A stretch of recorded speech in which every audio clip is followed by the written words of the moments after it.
We read about freak disasters every day, knowing perfectly well that the news is not fiction. And yet, deep down, what we're reading must feel made up. Why else are we so incredulous when they happen to us? The important thing to remember about this story is that every word is true. My 3-year-old son asked me to tell him the story almost every day, and so I do. He needs to hear the story to make it real for him. Decca had it all when she went on vacation with her family in the Caribbean. She had the man, the family, the job. But what happens when the fairy tale ends and real life begins? An anonymous person once said, 2 things in life will change you, and you are never the same. Love and grief. What happens when those 2 emotions collide and like a plant with too much water, you drown? When time is running out and shock and hysteria threaten to take over, just try to keep your head up, because we are all at sea, by Decca Aitkenhead. It's just after 8 a.m. on a cloudless Caribbean morning. "Just having coffee down on the beach," Tony calls over his shoulder. Our 3-year-old son Joe is playing in his bedroom, but I can't spot his older brother. "Have you got Jake?" "Yeah, got him here." I look, and there Jake is, playing in his navy blue pajamas in the sand. We arrived 10 days ago for a holiday that seems not so much recreational as medicinal. 12 months earlier, we moved out of London and launched into renovating a 16th century farmhouse with the naive excitement of a couple who had no idea what living in a building site with 2 little boys would be like. A few minutes later, something catches my eye in the sea. A head bobbing in the water. The swimmer is clearly out of their depth. They can't be any more than 10 feet from the shore. It must be a child, a very small child. I scan the beach, wondering where their parents could be. I look back at the head bobbing in the water. I scan the beach again, looking for Tony. My gaze snaps back to the head. That can't be Jake, can it? No, Tony would never allow him into the sea by himself. Bloody hell, it is Jake. Is it? I squint, shielding my eyes from the sun. He didn't take his vest down to the beach. Without his vest, Jake can't swim. I'm flying down to the beach before my mind has time to calibrate. That is Jake out there in the ocean, and he cannot swim. I don't stop running. Within seconds, I'm through the gate and onto the sand. I don't take my eyes off Jake. Then I see that Tony is already ahead of me, plowing through the water towards him. But something is wrong. Tony can't manage to swim holding Jake. I scramble into the water. Tony and I don't say anything to each other when I reach them. We're both focused on Jake. Tony passes him to me, and I start to swim to shore. It's surprisingly easy. I should have Jake back on the beach in no time. A few minutes later, I turn to see the beach and cannot believe what I see. The beach should just be a few feet away from us, but we're nowhere near it. What's going on? Oh, the current. We're trapped in its current. Even now, it doesn't cross my mind to panic. I'll just have to swim harder, I tell myself. I swim on a few more yards or so, hoisting Jake, weak with fatigue. I carry him out of the waves and we fall to our knees.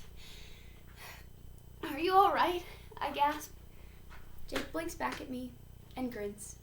"Yeah, fine." He brushes the sand off of his pajamas and shrugs away the adventure as if it were nothing. As I catch my breath, I stand and turn.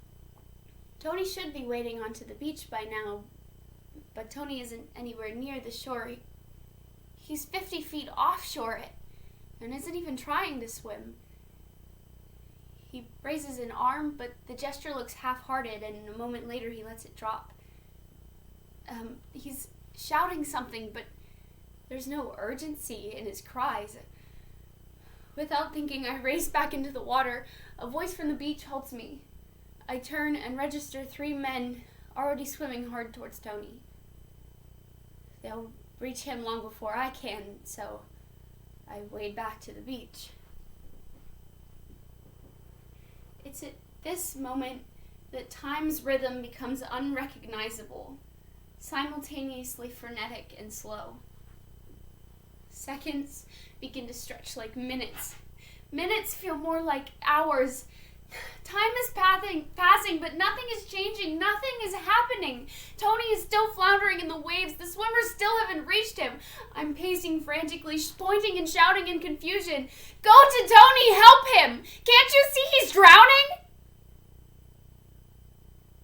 Is he? I'm shocked by what has just come out of my mouth. He can't literally be drowning.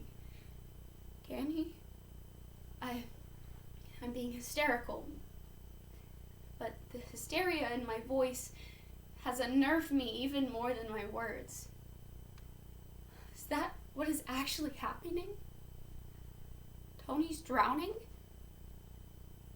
I see our friend Michael sprint into the water with a float attached to a rope. The swimmers get to Tony and they take a hold of the rope. I take the rope in front of Michael, and together we haul Tony ashore. It's over. Michael and I drag Tony onto the sand. Now that Tony is safe, I check on our son. Sweetheart, are you okay? He hasn't moved from the spot where I left him. No, I'm worried about Tony. I turn and expect Tony to be sitting up, but he isn't. What's that white stuff coming from his nose? And then I see it. From each nostril, snaking down his chin, streams white foam. I stare at it in shock. Dread begins to wrap itself around me. Don't be ridiculous. He probably just needs to vomit up a bucket load of seawater. Tony is surrounded by men who appears to be administering CPR, but Tony really is unconscious. But he's gonna come around any minute.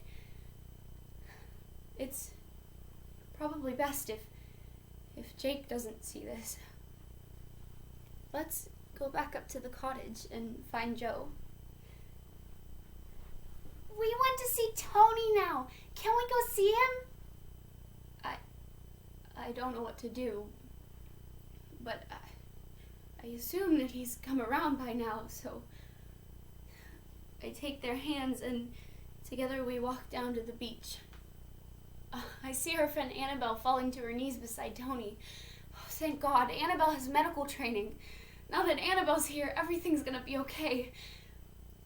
I see Annabelle press 2 fingers to Tony's neck, and it takes me a moment to register the significance.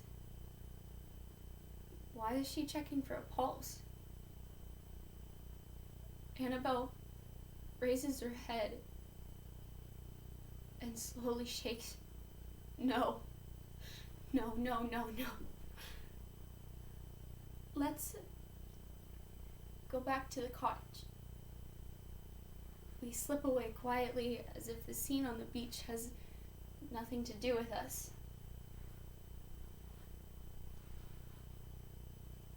They're wrong.